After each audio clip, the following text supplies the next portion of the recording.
Hello there, everybody. This is Andrew Goldstein, and your August 2nd edition of AM Sports Live is now on the air. I do have a co-host for the day, but before I introduce him, I just want to take care of a few maintenance issues here at the show and explain why we haven't been on the air for the last 2.5 weeks.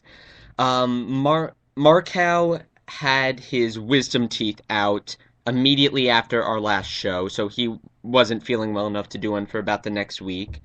Then, by the time he recovered, I was in Boston for sports broadcasting camps, which we're going to talk about on this show. And I was having some technical issues with my laptop.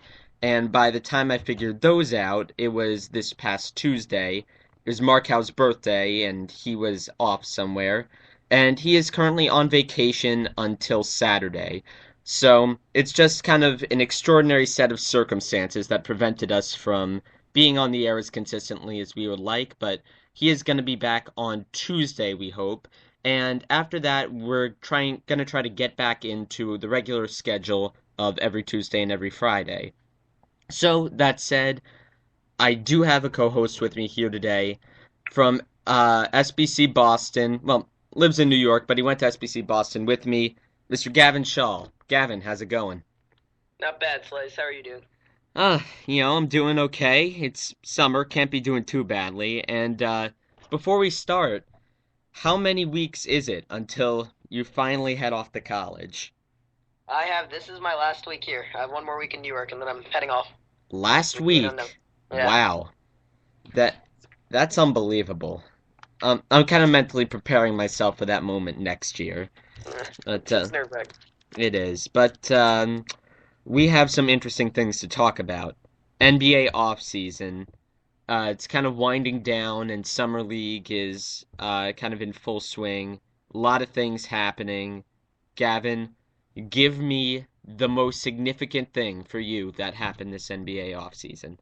Well, I think the most significant thing that happened this offseason, and a lot of people are going to be tired about this, is going to be it's been over talked about, and it's gotten annoying. But I have to mention it because he is still a good player. Dwight Howard going to the Houston Rockets was easily the biggest move of this offseason. While he definitely wasn't the same player he was in this 2010 and 2011 seasons, Dwight Howard was still he was still one of the top three centers in the NBA last year. And now that he's fully recovered from that debilitating back injury, he'll probably go back to being the best center in the NBA next year. And he really makes the Houston Rockets a title contender. Well, I felt like if you're the Houston Rockets, regardless of the risks associated with getting Dwight Howard, you had to do this move. You've been stockpiling and turning over assets for about 5 or 6 years now. They Daryl Morey just never got the chance to pull the trigger on something significant, and I felt like when this situation arose with Dwight Howard, he just had no choice. Do you feel that Yeah, I way? agree with you completely. And the NBA, obviously, the NBA is a superstar-driven league, and you need at this point in the modern NBA, with the noted exception of the 2004 Detroit Pistons, you need two or three superstars to win a title. So they had to go out and get Dwight. And really, I don't think it's that much of a risk because he signed a max contract, but you know what? You have James Harden as your number one. And I really think Dwight's going to perform a lot better here than he did in LA. He's clearly someone who can't handle that kind of media pressure. And he's had so many problems mentally over the last few years. And clearly Kobe, trying to be like a godfather to him really didn't work out for Dwight. But here in Houston, much less media coverage. It's always going to be a football city first. So Dwight's like clearly the second banana on this team. James Harden is going to be the leader. Dwight can just play good defense, rebound, shoot 50% from the field, score 18 points a game, and be catching alley-oop dunks from a fast-running team. Though I think one interesting factor that has been discussed a little bit, but not too much, is Houston runs a very similar offense to LA, like mainly pick and roll based, which is something Dwight really didn't like in LA. And he's in for somewhat of a rude awakening. Obviously, Daryl Morey and Kevin McHale were able to convince Dwight that it's going to be a good situation for him. They are going to run a lot, which is good. And even as good as Steve Nash is, it's not quite as explosive as he was in his youth. And James Harden will be an even more dominant pick and roll partner for him, especially with that jump shot he has. What do you think, Slice? I agree with you. I feel like James Harden is really going to complement Dwight nicely. One of his big weaknesses has always been defense, and now he's finally going to have a guy that can really cover up for his weaknesses. But I was actually reading something very interesting recently. Uh, at the height of the whole Chris Paul debacle, it's well known that the Clippers point guard, all-star point guard, didn't like playing for Vinny Del Negro for Right. obvious reasons because he's an incompetent coach. When it looked like the Clippers weren't going to give in to his demands, Chris Paul reportedly was very close to maybe testing the waters about going to the Houston Rockets and teaming up with James Harden and Dwight Howard. What in an alternate reality where Chris Paul went to the Rockets, is that a title team? Is that somebody who could beat the Heat? And would that be a more interesting big three than LeBron, Wade, and Bosh? Right. I think that's almost immediately the. I mean, there would be some issues to work out, but I think they become the title favorite. I mean, as it is, we're already talking about the Houston Rockets as perhaps like one of the top 3 or 4 title contenders in the NBA. Can you imagine adding one of like the top 5 point guards in NBA history to that mix? The one issue The is most James Harden entertaining feeling. passing team in the league by far, Yeah. probably. Oh yeah. And yeah, Dwight and Chris. I mean, James Harden, Dwight pick and rolls are going to be something to watch. Dwight and Chris Paul. Are you kidding me? I don't see how you stop that. The one issue is James Harden showed last year that he's significantly more effective when he has the ball in his hands, which was part of the reason Jeremy Lin perhaps had like a worse season than some experts were predicting. But I think with that much talent, like much like Wade and LeBron eventually figured it out, one of them becomes the alpha dog, probably Harden, because Chris Paul doesn't like to do his scoring until crunch time. So Harden probably carries the load, handles the ball a lot. Chris Paul could be something of like a spot up shooter and just like an overall caretaker. Then when it comes clutch time, Chris Paul scores and he can like feed Dwight and he can just seems to get to the rim at will. In my opinion, he's probably the most clutch player in the NBA. And while Paul hasn't had a lot of NBA playoff success, he's never played with 2 stars as good as Harden and Dwight Howard. No disrespect to Blake Griffin intended, but yeah, that team would have been the best in the NBA. But I don't think it was ever really going to happen. I mean, I guess it could have, but I see it as more of like a bluff because the Clippers like weren't immediately taking action on Del Negro, and as incompetent as most people see him, he did just lead the Clippers to the best season in the team's history.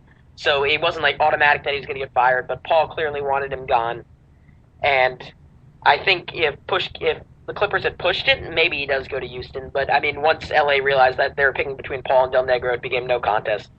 Well, we actually hear about athletes, well, specifically basketball players, because in football there are too many roster spots to have for one player to have significant influence over all spots of the roster. So this is mainly a basketball thing.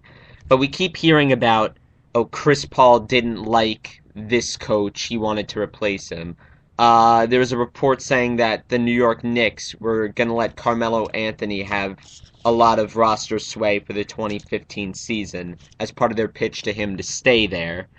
Do you think it's a good thing for athletes to essentially be doing the GM's job, to have this much influence over a roster? Do you think they should be allowed to pick their teammates as the ones who are playing with them every night, or do you think they should just stay out of the way? Well, I mean, the GMs obviously, and the GMs have been training for years to do this job.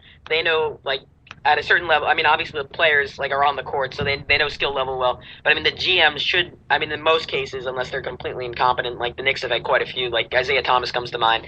But in most situations, the GM knows more than the players. But the reality of the situation is, if you want to keep your star players, you have to let them have some roster input. Because if they're not allowed to like pick guys they want to play with and guys they know they have good chemistry with, they're just going to leave. That's the era we're playing in right now. Free agency's in full swing. Players, agents hold a lot of the cards. You saw there was a few very good articles in Grantland recently about how agents have kind of been like influencing a lot of the big trades this offseason. There have been like the Tyreek Evans trade. I think every player featured in that deal they all had the same agent, and it seems like agents are kind of running things now to a certain degree, and because of that, you have to let players have that influence.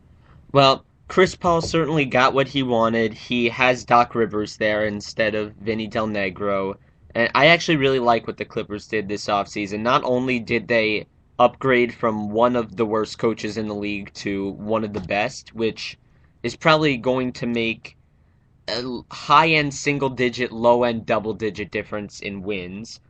They're also getting Jared Dudley and J.J. Redick, two guys Yeah. who can really space the floor and shoot. Do you think that the Clippers are contenders this year? I definitely do. They still have some significant issues. Obviously, DeAndre Jordan, you can't really play him in crunch time. But I think even though some people don't really like it, I really like the B.J. Mullins edition. I know he really hasn't proven anything significant. He did average 10 points and 6 rebounds last season for the Bobcats. But if nothing else, he's a guy who can shoot and make free throws at the end of games, which is something they really lacked all season. A legitimate big man off the bench who could do that. And Jared Dudley and J.J. Redick are who are both players who, from all we can, they've both played significantly better when they were on a good team with a dominant big man. So they're both going to be able to shoot, pass, and defend really well, and open up the floor so much more for Blake Griffin. A lot of the reason he has improved as a player, but his statistics haven't improved. These teams have been able to consistently double team him because the Clippers just really didn't have the shooters to open up the floor for him, and now they do. One player you neglected to mention who I think is going to make a big difference is Reggie Bullock. He's the shooting guard out of North Carolina. They took 22nd in the draft. He was one of the most impressive young players of the summer league. He can really defend and get after it. He's very athletic, and he's already going to be one of the better jump shooters in the NBA right when he comes in. So they're really going to have a ton of floor spacers, and I don't know how people are going to stop them on offense. Really, their defense is the main issue. But if Blake can continue to improve, and his work ethic and his past history says he will, then I think they're on par with like the top 3 or 4 teams in the league. Well, you mentioned that you couldn't play DeAndre Jordan in crunch time. I was always kind of under the impression that you couldn't really play Blake that much in crunch time either. I kind of singled him out as a pretty poor free throw shooter. I mean, he's not. Yeah, he shot. I'm going to look this up right now. I believe he shot about 67% last year. But his free throws have improved, and the fact of the matter is, you need to play him in crunch time because he is your second best player, and he's going to get those rebounds, and he opens up the court for Chris Paul because you have to have someone on Blake at all times. So I mean, I think even if he is a bad free throw shooter, and it's not like, I mean, it's not the ideal situation, but you can't just take him out of the game. All right, so the Clipper situation, very interesting, but I want to switch conferences. Yeah. The Pistons have been very, very active this offseason. They went out, they got Josh Smith, they signed Brandon Jennings to, I believe, 3 years and $25 million with a sign and trade from the Bucks. Do you think that these moves make them a playoff contender? Do you think they make them a title contender? Or do you think neither of them? I definitely wouldn't go so far as to say title contender. I wouldn't either, by the way. What? I wouldn't either, by the way. Okay, good. Yeah, I think they're fringe playoff. I think they're a playoff team. Let's put it like that. Their front line is going to be probably the most athletic and intimidating in the NBA. Greg Monroe's been really good for like the past few years. He can shoot, he can pass, and he's an athlete. He's really a fundamentally sound big that you don't see a lot in the NBA anymore. Andre Drummond is going to be, if he ever gets his free throw shooting down, he's going to be an absolute monster. The guy is the closest thing to Dwight Howard there is. And I'm obviously not from a personality standpoint, but just from an athletic and build standpoint, he's the closest thing to Dwight Howard in the NBA. A complete athletic freak, and if he just figures out how to play basketball, he's going to be an all-star center in a few years. And Josh Smith, obviously, a lot of people don't like him because he obviously is that erratic shooter. But Bill Simmons pointed out in like his 10% theory that, I mean, his flaw is so glaring that a lot of people focus on it. But what he does well, the guy averages 17, 8, and 4, and like 2 or 3 blocks / steals a game. He plays great defense. He gets to the rim. And he's been the best or second best player on a roster that's made the playoffs like the last 4 or 5 seasons. And now he's going to have some of that pressure off of him because Brandon Jennings is going to be able to be more of a creator for them. And as far as the Jennings trade goes, I like it, but at the same time, I think Brandon Knight might have been a better fit because he's more of a spot-up shooter, and Jennings really needs the ball in his hand, which Smith kind of also needs. But really, the bigs are going to play off it well. And now they actually have a guard who can draw attention on the perimeter, so they're not going to be double-teamed down low. I think they're a 6 seed with potential for a monster first-round upset. Well, I actually feel like the Detroit and Josh Smith situation is a little similar to the Houston Dwight Howard situation in the respect that if you see even the tiniest chance at signing a marquee free agent, you have to do it. There are 30 teams in the league, and if you're a guy like Josh Smith, you're going to be highly sought after. If you had your choice, you're not going to go to Detroit. You're going to go to New York, LA, Boston, Chicago, Miami, like a place with warm weather, stars, tax exemption, whatever. You're going to go to at least a dozen other cities in the NBA before you're going to go to Detroit. So I feel like this is another situation where the Pistons just had to commit. They didn't have a choice.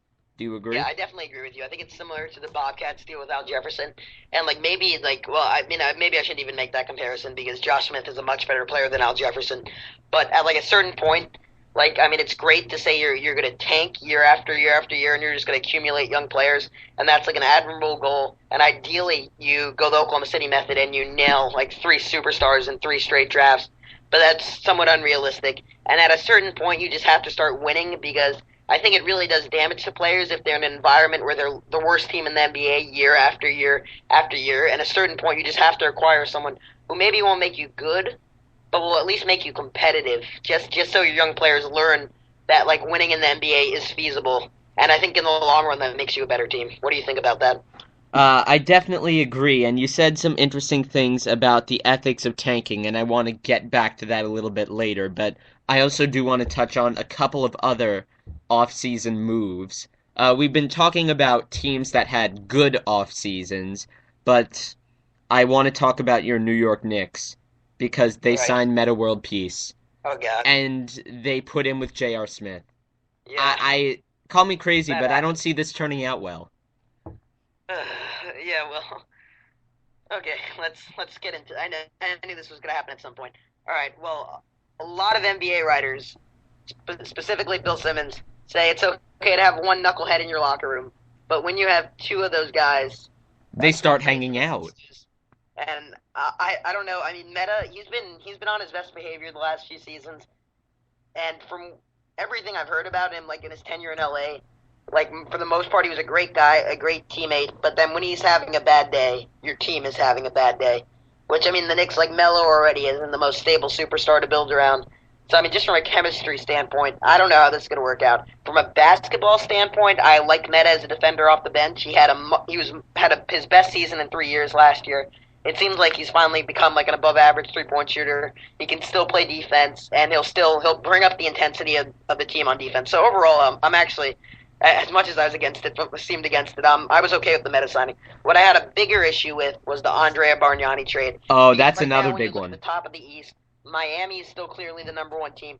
Indiana is now absolutely stacked. They almost made it to the finals last year with no bench whatsoever, and now they have Luis Scola. They have Solomon Hill as a first round pick, who's a really versatile player.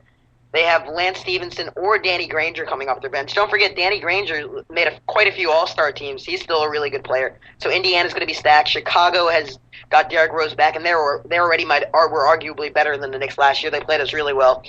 So I really don't see the Knicks contending for a title. So I don't understand why you would trade a first round pick for Andrea Bargnani, someone who somehow is going to make their defense worse. You can't play him with Amari. It's going to be hard to play him with Melo, especially if Tyson Chandler has declined at all. I just see the Knicks defense being basically a layup line for the opposing team. I don't know how they're going to stop anyone. And in a conference where also I neglected to mention Brooklyn, who Hmm. probably is going to be one of the first teams in NBA history with five guys who can play at an all-star level in their starting lineup. I don't see the Knicks contending for a title, so I would not have mortgaged their future for the Bargnani trade. What did you think about that, Slice? Well, I feel like their defense is going to be atrocious, as you mentioned, but I'm almost more concerned about their passing because we talked a little bit earlier about Houston and what if Chris Paul went? Would that be one of the greatest passing teams of all time, best in the league or whatever? I feel like the Knicks might be the most atrocious passing team in the league. Carmelo's a ball stopper, so is J.R. Smith. I believe Tyson Chandler is too. Now you add Andrea Bargnani. I mean, who's distributing on that team? We're down to Pablo Prigioni, and that's it. Yeah, it's like it's depressing as a Knicks fan. It's depressing for me to talk about because at the beginning of last season, they were arguably like along with the Spurs, the best passing team in the NBA. They're moving the ball around the perimeter. There was like 6 to 7 passes before every shot, and it was really beautiful basketball. But then as the season moved on, it became more and more of the Melo and JR show, and just them like isoing up, taking bad shots. Not to say that Melo didn't have a great year. He did. He was incredibly accurate, and they both made like a lot of really, really tough shots. JR started driving later in the year, which made him more efficient. But really, that like beautiful passing team that started off, I think it was something like 18-5, and looked like the best team in the East, maybe the best team in the NBA, just completely got destroyed. Now they lost Jason Kidd, who was like a huge part of that. When Kidd was on the floor, unless he had a wide open 3 pointer, he really wouldn't shoot. Pablo Prigioni is really like, I mean, I guess kind of Raymond Felton, but he's only like the only definitive pass first player on the team. really, I think it's going to be a lot of selfish basketball. And unless Mike Woodson can pull out some kind of miracle, I don't know if I'm going to be able to sit through a lot of Knicks games this year. Well, I wish you luck in that, but I also want to talk about another team that really, I think, just had a terrible, terrible offseason. That's the Denver Nuggets. Do you agree? Did they have a bad offseason? Oh my God, this was probably one of the worst off seasons in NBA history.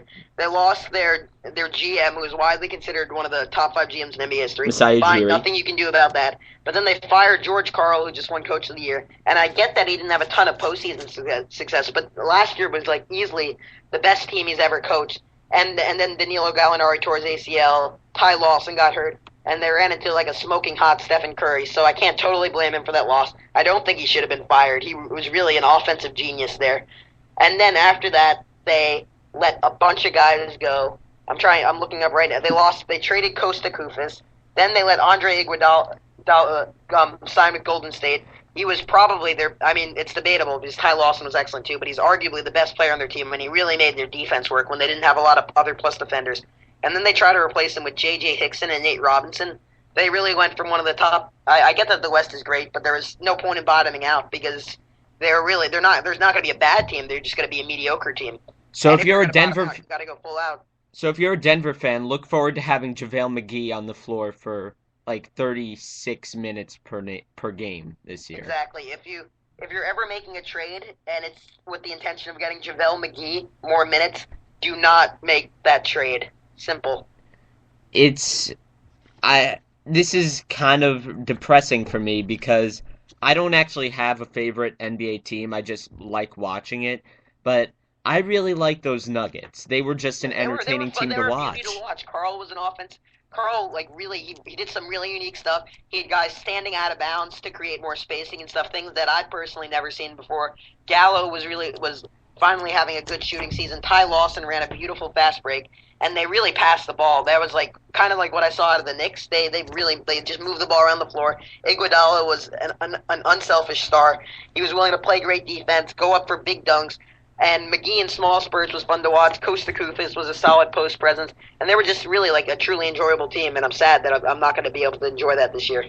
Yeah, me neither. But I before we get off basketball, we did have one more important thing to discuss. I brought this up a little bit earlier. Actually, I think you did.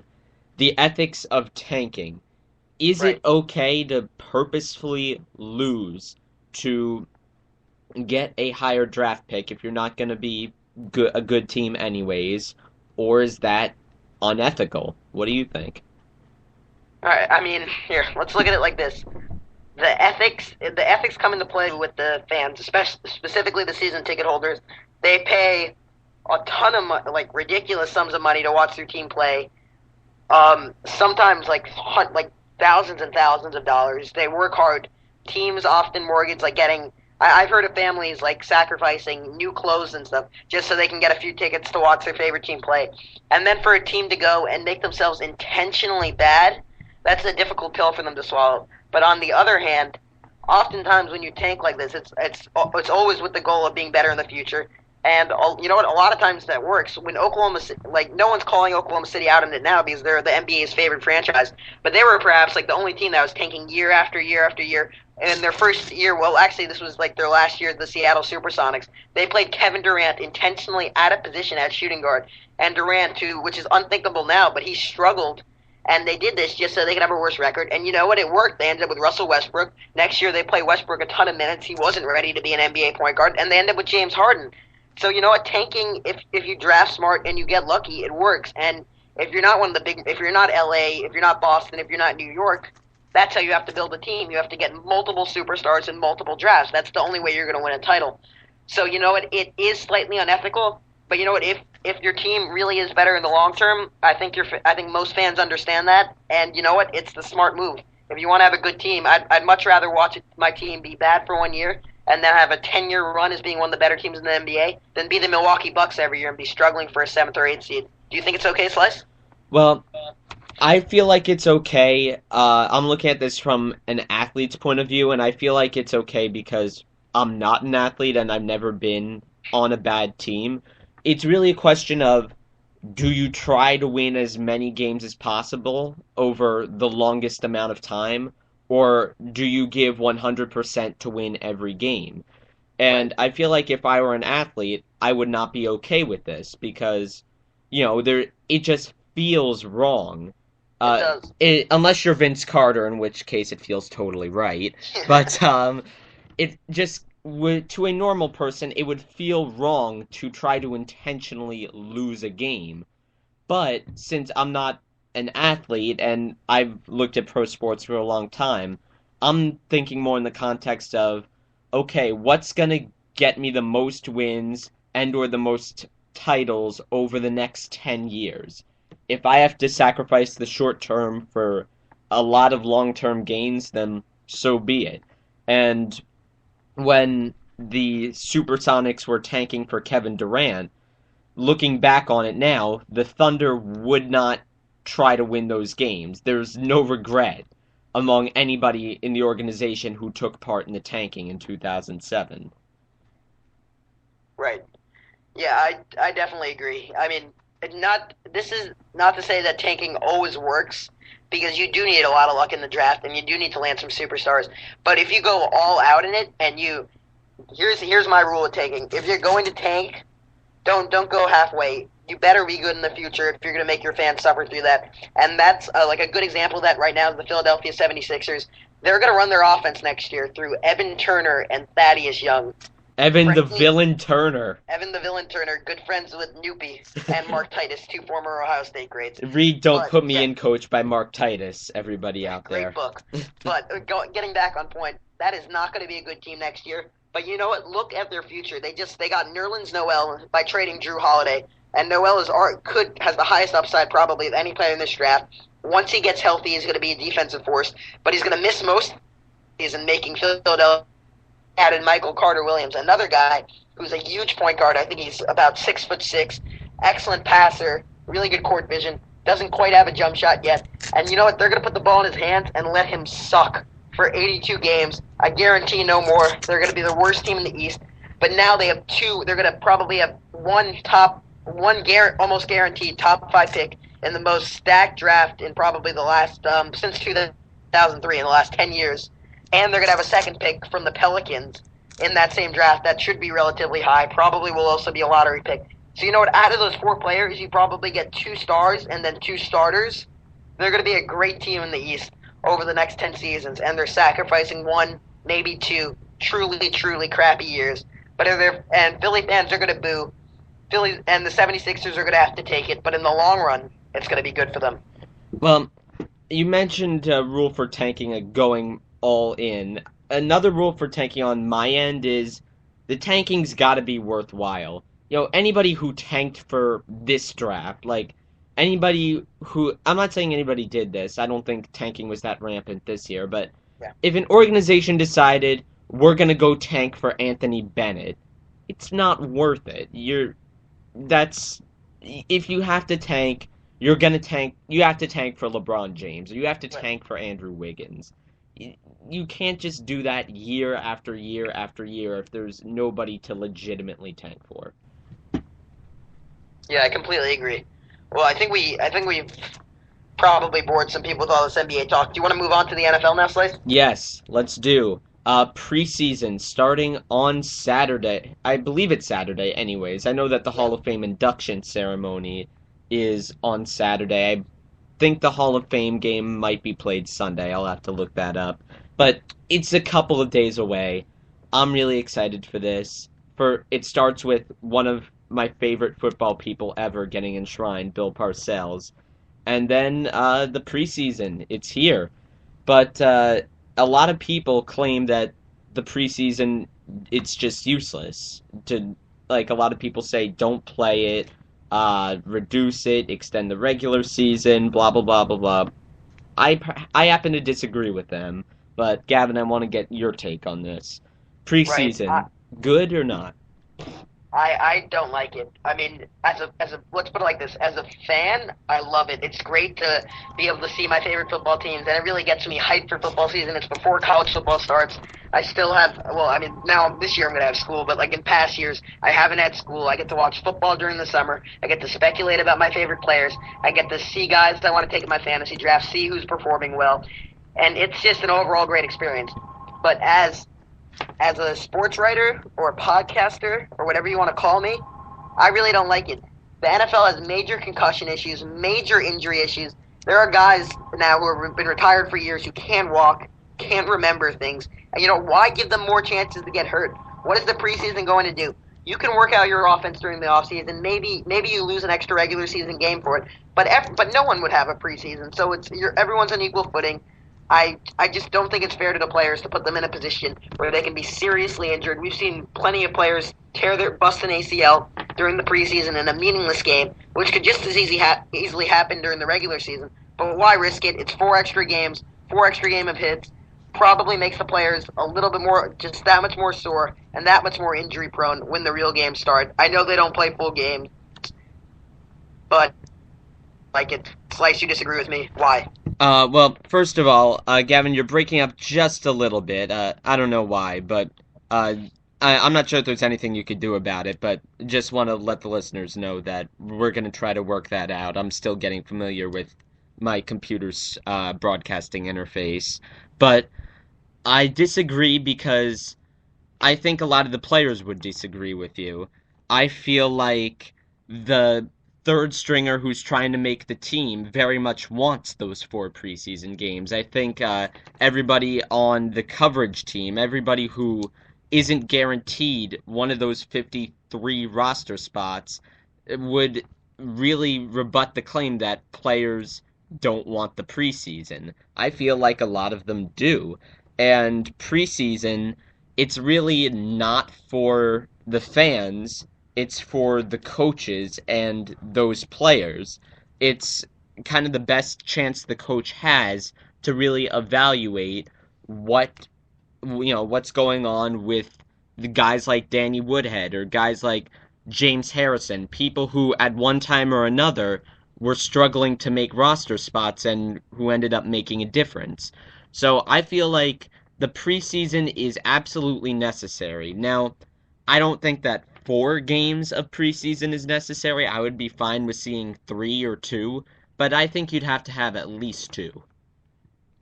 Okay. I think Yeah, I think those are definitely all valid points, and it is a huge boost to guys trying to make a roster. I don't think we'd be talking about Victor Cruz right now if the preseason didn't exist. Maybe he'd catch on with some team, but I'm just not sure if it's worth it in an era where we're talking about potentially abolishing kickoffs, and there's so many safety concerns, and really some people are like predicting that football might not even be around in 20 years. I just don't see how we can justify games that don't have any implications on the standings. I know it might hurt some roster hopefuls, and maybe we miss out on 1 or 2 guys who otherwise would have made an NFL roster.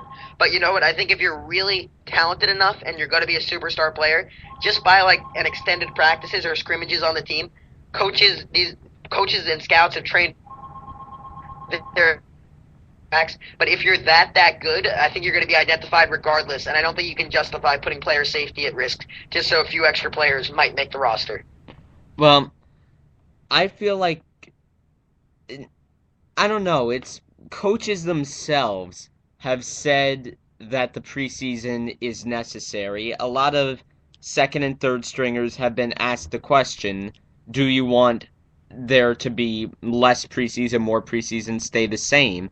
And this is actually a pretty big topic behind the scenes in the last NFL lockout back in I want to say it's 2011 now. And they agreed that the preseason needed to stay. I'm I'm really worried about player safety too. I'm worried about the future of the game as much as anyone else, but there's no player evaluation system like an actual game. There are things that happen in a game that you can't replicate in practice. And it's not just 1 or 2 guys that don't make an NFL roster. I mean, it might be 1 or 2 guys who turn into Yeah, I meant like one superstars. or two per team. 1 or 2, I mean, 1 or 2 per team, but there Probably are, more than that, but yeah. I mean, there are probably maybe dozens of players across the league, hundreds even, that make rosters that wouldn't have made it otherwise if not for the preseason. We might not have known how good Russell Wilson was if not for the preseason, or like you said, Victor Cruz.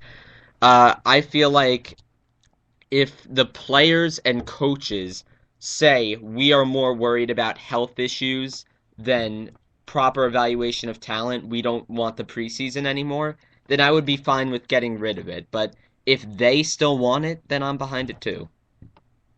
Okay, I think those are all fair points. I'd be fine with. I think reducing it Yeah, is like I is a agree good with you. first We don't step. need 4 games. Right. Okay. Yeah, I think 2 games would be fair, and obviously that declines the injury risk. I'm still in favor. I mean, I don't think it's worth the risk, but that's where we. But obviously, as you said, coaches and players think they do, and you know what? If they're willing to risk their health for those 2 extra games, then go ahead. I just personally, I don't really like it. All right, well, we are going to get to our last topic now. Both you and I, Gavin, have returned safely and soundly from Sports Broadcasting Camp Boston last week. That was awesome. What Yeah. was? Do you Wow. look forward to that every year? Yeah, really. For people who haven't been to sports broadcasting camp before, it's a camp run for about I believe the last like 13 years or so by Hmm. Stephen Goldstein and Jeremy Treatman, and it's really for anyone who aspires to go into sports writing, blogging, broadcasting, anything in the field of sports journalism. It's the place for you. It's just an incredible all around experience. You get to experience every single medium of the sports broadcasting world, making videos, making podcasts like this, doing highlights, doing top 10 plays, and then really, I think the best part is to succeed in this industry, you need contacts. And really, I've met some of the best friends I've made in my entire life at that camp, and they all share similar interests. And it's really amazing for any sports nerd to be like immersed in like a totally sports environment for just 1 week or more of your summer. You Yeah, agree, Slice? absolutely. That's probably why I keep going back. This was my 8th year in camp. I spent 2 in Jersey, 1 in Philly, another 3 in Jersey, and this is my second in Boston. And I keep going back because of the people. I've just met some of the best broadcasters and most decent people I've ever known when I was there. But what was what was your best memory from the week? What was my best memory? Other than some of the antics of Counselor Justin Silberman, Shout out to Silberman, by the way. yeah, very dank. But Very dank. outside of Silberman, I don't. In all honesty, it was probably just as you said. It was just like spending time, just like with like my friends who I only get to see once a year, playing Stump the Schwab, which is like essentially a game where you just go around and you list stump. Well, in the sports version, you just list like athletes in a certain category. But really, just doing like simple things like that, things like such as rugby and ball, which is a game created by counselor Ezekiel Sprague, essentially handball on knees. That's probably not doing it justice, but you got to go to SBC to see it for yourself. And yeah, just spending time with everyone and just really being immersed in like a sports first environment. Well, actually, this station is run by campers from Sports Broadcasting Camp, but they're off on the West Coast. This is run by people who go to SBC LA, and pretty big difference between the campers in LA and Boston. When they are there next week, they're going to be holding productive meetings with all of the radio talent. They're going to be doing big shows. They're going to be doing actual things for the betterment of this station. When everybody in Boston met, I pretty much just ignored my radio show for a week and a half, and I just went off to play rugby and ball. Right. Yep. So that, let's see, what else about SBC do we still need to talk about? Oh, um, who is the best guest? Because we had several guest speakers. Right. I gotta be honest. This year, I wasn't. I don't think it was one of the better years for guests. We've had like some incredible people come in, but there were still definitely some highlights. My personal favorite. Well, I loved the Boston Celtics announcer. I believe it was Sean Grandi this year. Yeah, Yeah. Grandy, the play-by-play guy for the Boston Celtics, Right. came in. Yeah. Yeah. He was. I mean, because personally, I'd love to go into play-by-play for the NBA. So for me, that was really interesting. He's been on a lot of BS reports, and if you haven't, can't tell already, I'm a huge fan of Bill Simmons. Me So that too. was great. But I think my overall favorite was Kevin Walsh, and I loved how he stayed after and gave personal advice to each and every person after he watched them do stand-ups. You agree? Yeah, I agree. Kevin Walsh is for those of you who don't know, is a personality on Comcast Sportsnet. Um, let's see, who else was it? We had Ryan Wendell, the Patriots center, come on in. We usually have an athlete of some kind come in at every camp to give a mock press conference. Usually it's a football player, but in the past we've had Sammy Morris come in the year before I came to Boston. We had Zoltan Mesko, the Pats punter, Oh, he was last year. entertaining. I love Mesca. Yeah, I love Zoltan Mesko too. He was good. We had Zach DeOssie, the long snapper for the Giants in Jersey. I don't know if you were there for that one, but we've Yeah. had a lot of good people come in over Oh the yeah. I years. just wanted to relay one of the stories Mesco told us. So after at halftime of his and he was in the Rose Bowl actually. He was a punter at the University of Michigan, and they were playing the USC Trojans, and he actually was after he punted on the last play of the half. He was running off to the halftime. But as many of us probably have, he got caught staring at the USC cheerleaders, and he actually crashed into the camera guy, knocking down the camera. So if your TV went fuzzy during the Rose Bowl, I believe it was of 2011 or 2010. Yep, that was Now you Zoltan know why. Mesko. Yeah, Zoltan Mesko, everyone.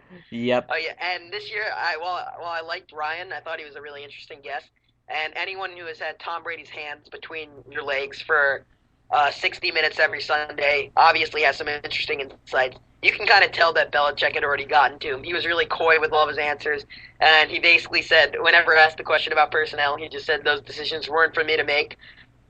So you could I just found it interesting that you could see Belichick's mind control in person. It was very, very fascinating for a football fan. Yeah, that's the thing. I don't know how Zoltan Mesko managed to evade the control of Bill Belichick, but from watching the answers that Ryan Mundell gave and listening to the stories from some other campers who had been to Boston camps before, all of the Patriots players, Ryan Wendell included and Zoltan Mesko excluded, gave similar answers to Bill Belichick. Like when people asked him about personnel, that's for the coach to decide.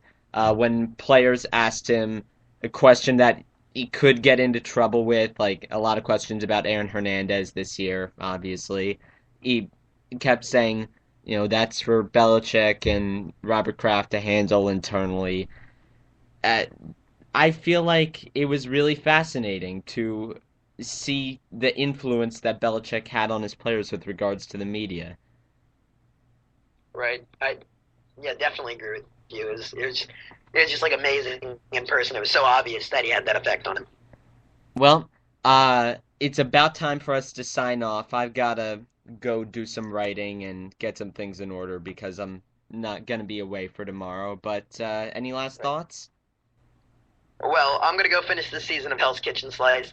Oh, and on a sports related note, I was hoping that would happen during the podcast so we could break some news for you guys, but unfortunately it didn't.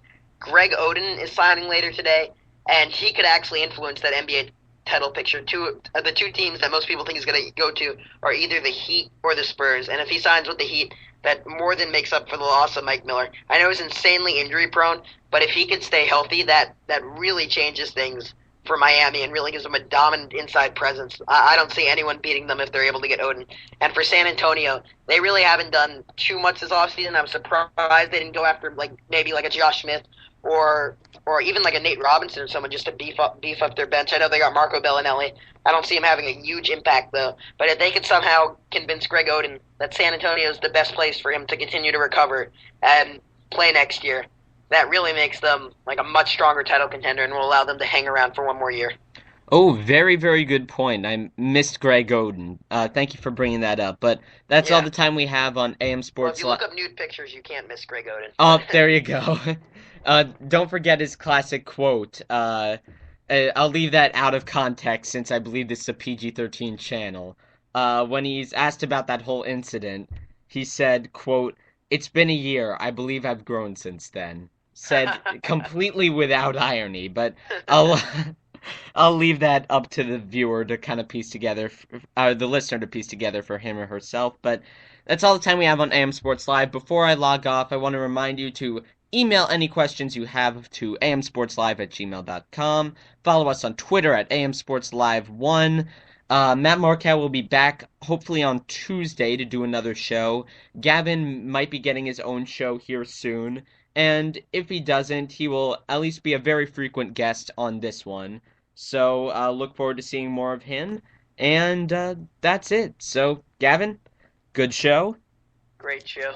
Oh, and before we go, if there's any weird audio things, like you might have heard the telephone ringing on my end or some audio blips, that's entirely my fault. I'm still learning how to get my audio set up in order. It's a lot easier when Markow comes over to do it in person. I still haven't quite figured out how to calibrate the Skype audio quality yet, but I'll figure that out in the future. Just bear with me for now. But anyways, so long everybody. Thank you very much to Shout Gavin. out to Noopy. Shout out to Noopy. Go read Don't Put Me In, Coach by Mark Titus for that reference. Thank you very much, Gavin, and we will see you next time.